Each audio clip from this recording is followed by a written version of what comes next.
terre était vide et sans forme, et il n'y avait aucune vie. Alors, Dieu dit que la lumière soit, et la lumière apparut. Dieu sépara les ténèbres de la lumière, créant le jour et la nuit. Le deuxième jour, Dieu sépare les eaux d'en haut des eaux d'en bas, créant ainsi le ciel et les mers. Le troisième jour, Dieu rassemble les eaux ensemble, laissant apparaître la terre ferme. Puis, il crée la végétation, arbres, plantes et toutes sortes de vie végétale. Le quatrième jour, Dieu crée le soleil pour gouverner le jour, et la lune pour gouverner la nuit et les étoiles. Le cinquième jour, Dieu crée les créatures marines et les oiseaux du ciel. Le sixième jour, Dieu crée les animaux terrestres, puis forme l'homme à son image, lui donnant la domination sur la terre. Il insuffla en lui le souffle de vie, et Adam devint un être vivant. Adam se leva et regarda autour de lui, émerveillé par la beauté de son environnement. Dieu lui avait créé un lieu parfait, un jardin où il pourrait vivre en harmonie avec toute la création. Ce jardin, appelé Éden, était un endroit de beauté infinie, rempli de ruisseaux d'eau pure, de fruits délicieux et d'arbres magnifiques. Les animaux y vivaient en paix, et la terre était verdoyante et fertile. Toi, tu seras le lion. Et toi, tu seras appelé la girafe, je pense. Je pense que ça te va bien comme nom. Adam passait ses journées à nommer les animaux, à observer les créatures, et à profiter de la paix qui régnait autour de lui. Il vivait sans souci, n'ayant besoin de rien, car tout lui était donné par Dieu. Il se promenait sous les arbres, écoutait le chant des oiseaux, et se nourrissait des fruits du jardin. Qu'est-ce que je m'ennuie? Dieu, voyant qu'Adam était seul, décida de lui créer une compagne. Il fit tomber un profond sommeil sur Adam, prit une de ses côtes et en forma une femme. Lorsqu'Adam se réveilla, il vit Ève, créée à son image, belle et pure.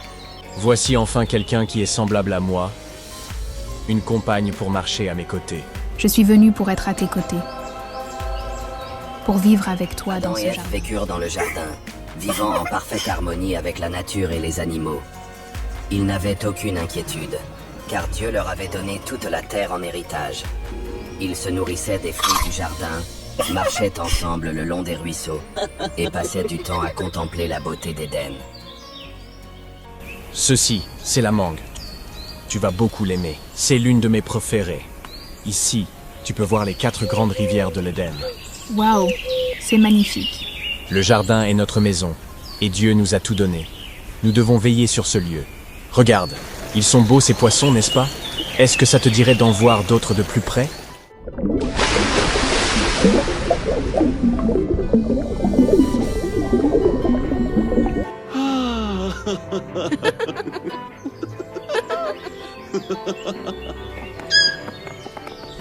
Je dois te montrer quelque chose de très important. Qu'est-ce que c'est? Tu le verras une fois sur les lieux. Alors Adam amena Ève près de l'arbre du bien et du mal, et lui expliqua l'interdiction de Dieu d'y toucher. Vois-tu, Ève, nous ne devons jamais manger de ce fruit, sinon nous mourrons.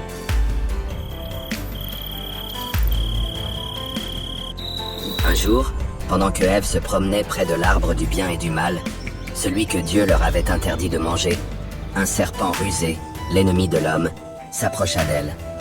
Le serpent, avec sa voix douce et séduisante, commença à lui parler. Viens, approche-toi, n'aie pas peur.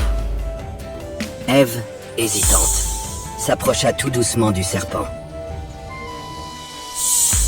Dieu vous a-t-il dit de ne pas manger de tous les fruits du jardin? Dieu a dit de ne pas manger de ce fruit, ni d'y toucher, sous peine de mourir. Non, vous ne mourrez pas. Dieu sait que dès que vous en mangerez, vos yeux s'ouvriront et vous serez comme lui, connaissant le bien et le mal. Le serpent continua de séduire Ève, lui faisant croire que manger du fruit serait bénéfique pour elle. Elle se sentit attirée par l'idée de devenir sage et de connaître ce que Dieu seul savait. Ainsi, Ève prit le fruit, et malgré l'avertissement de Dieu, elle en mangea. À cet instant, ses yeux s'ouvrirent. Tu vois que j'avais raison, tu n'es pas mort. Mieux encore, tu es comme Dieu désormais. C'est pas si mal que ça, pas vrai? Tout ce qui te reste à faire maintenant, c'est d'en donner à Adam aussi, et on va adorer cela. Vas-y. Que fais-tu ici, Ève? Je te cherchais dans le jardin. Adam, tiens et mange. Ce fruit nous rendra comme Dieu. Si tu dis que c'est bon, alors je vais manger aussi. Adam prit le fruit et malgré l'avertissement de Dieu, il en mangea. À cet instant, ses yeux s'ouvrirent aussi, et il réalisa qu'il était nu. Il ressentit une honte profonde en voyant cela. Lorsque Dieu se promena dans le jardin, comme il en avait l'habitude, il appela Adam. « Où es-tu, Adam ?» Adam, Je t'ai entendu dans le jardin, et j'ai eu peur parce que j'étais nu, alors je me suis caché. qui t'a dit que tu étais nu? As-tu mangé du fruit de l'arbre dont je t'avais interdit de manger? La femme que tu as donnée pour être avec moi m'a donné du fruit, et je l'ai mangé. Parce que tu as écouté ta femme, et que tu as mangé du fruit de l'arbre. Maudite soit la terre à cause de toi. Tu mourras, car tu es poussière, et à la poussière tu retourneras. Et toi, la femme, tu as écouté la voix du serpent, et tu as péché. Tu auras des douleurs dans la grossesse et dans l'accouchement, et ton désir sera pour ton mari, mais il dominera sur toi. Toi, le serpent, tu es maudit entre tous les animaux. Tu rampes sur ton ventre, et tu mangeras de la poussière toute ta vie. Dieu, dans sa justice, ne pouvait laisser Adam et Ève dans le jardin. Il les chassa du jardin d'Éden, plaçant des chérubins et une épée flamboyante pour garder l'entrée du jardin, afin qu'ils ne puissent plus revenir. C'est notre maison, mais maintenant, nous devons la quitter. Tout a changé, Adam. Nous avons perdu tout ce qui nous était cher. Et ainsi, Adam et Ève furent expulsés du jardin, et ils commencèrent une vie nouvelle en dehors d'Éden, portant avec eux la connaissance du bien et du mal, ainsi que les conséquences de leur désobéissance. Mais, même dans la souffrance et la séparation d'avec Dieu, un espoir subsistait, car Dieu promit qu'un jour, quelqu'un de leur descendance écraserait la tête du serpent.